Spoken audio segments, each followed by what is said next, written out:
You ask Tiger to solve. This deals with linear equations with one unknown. The final result is x equals -1. Let's solve it step by step.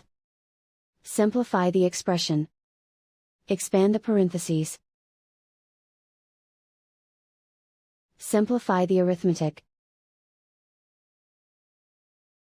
Group like terms.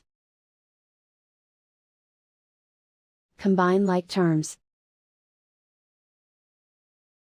Group all x terms on the left side of the equation. Subtract 3x from both sides.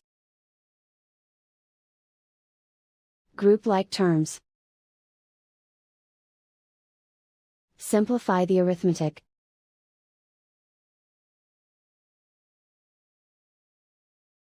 Group all constants on the right side of the equation. Subtract 2 from both sides. Simplify the arithmetic.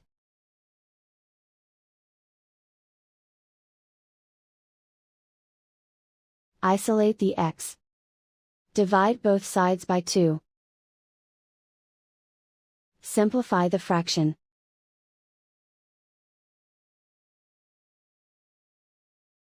And so the final result is x equals -1.